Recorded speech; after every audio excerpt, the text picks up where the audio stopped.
সকালবেলায় ঘুম থেকে উঠে লাগেজপত্র খুলতে বসে গেলাম, কারণ আজ কয়েকদিন থেকে আসছি বাংলাদেশে, এখন পর্যন্ত লাগেজগুলো খোলা হয়নি। হ্যালো এভরিওয়ান, আসসালামু আলাইকুম, শুভ সকাল। সবাই কেমন আছেন?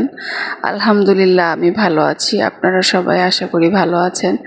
বেশ কিছুদিন আপনাদের সাথে নিয়মিত কোনো ব্লগ আপলোড করা হয়নি, কারণ ঘুরতে গিয়েছিলাম। ঘুরতে যাওয়ার কারণে অনিয়ম হয়ে যায়, তো এর জন্য দেওয়া হয়নি নিয়মিত টাইম মেনটেন করে। এখন চেষ্টা করব আবার টাইম মেনটেন করে দেওয়ার জন্য। এই তো আমার ছোট ছেলে সকালবেলায় বায়না ধরছে তার চকলেটগুলো সব বের করে দিতে। এই জন্য ওর চকলেটগুলো আর কি, যা ওর ফুড নিয়ে আসছিলাম সেগুলো সব বের করে নিচ্ছে আমার হেল্পিং হ্যান্ড, যে এগুলো গুছায় রাখবে।